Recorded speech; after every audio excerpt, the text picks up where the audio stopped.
And then one thing that I want to make sure everybody knows about avocados, and this is really important, when avocado ripens, and a lot of people, I didn't know this until just a few years ago, I learned it when I went to Uruapan in the western Mexican state of Michoacan.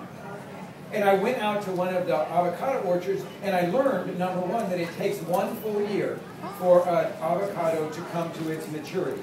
Number two, it will not ripen on the tree. So if you ever go to a grocery store and they have a big sign that says tree ripened avocados, just find out whoever is the head of the produce and laugh in their face. Okay?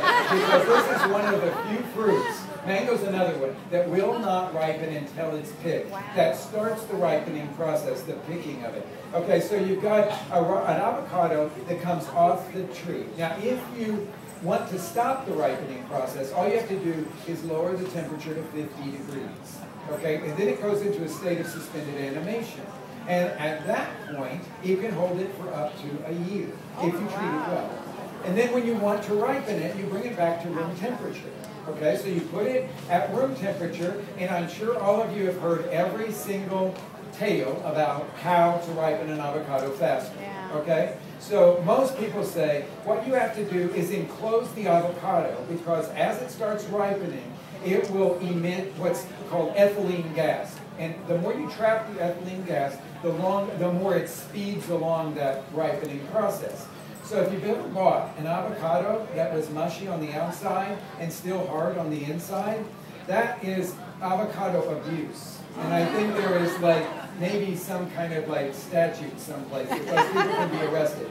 The avocado has been put in a room where they actually pump in ethylene gas so that it starts to ripen on the outside fast, and they put way too much. They usually jack the temperature up to about 80 degrees, pump in ethylene gas, and it's the worst thing in the world for the avocado. An avocado needs to ripen regular, slowly. And yes, you can trap its naturally occurring ethylene gas. Maybe you bought one of those really expensive devices that captures it. Have you ever seen those fruit ripening things that you can put on your... well, good. I'm glad. Nobody's got one. You don't need one. Okay? This is the whole thing about those ripening things, is they trap ethylene gas.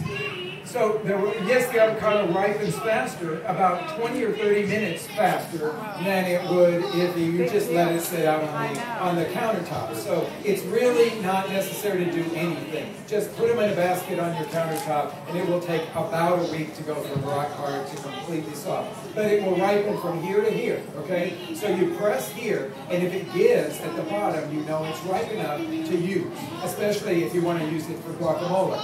Then you know this little button that's here at the top? Always make sure that's there when you buy it, because that protects the top part from turning brown. Any air that goes into where that button was would just make it turn dark. So right when you start to use it, you pull that out. Otherwise, one of your guests at your table will get it in their food, and they'll go, "Ooh, what did you put in my food here? It's this little piece." And then, of course, you cut it open, and there's many ways that you can get the diced avocado, but one of the things that I like to do is just simply to score it up against the skin. These are Hass avocados, so they have a tough skin. And then you can scoop out the flesh, the diced flesh, kind of like in one fell swoop, and get that right into your dish. It just makes it's kind of a rough dice, but it works really good when you're trying to work quickly. So I've got a couple more of them.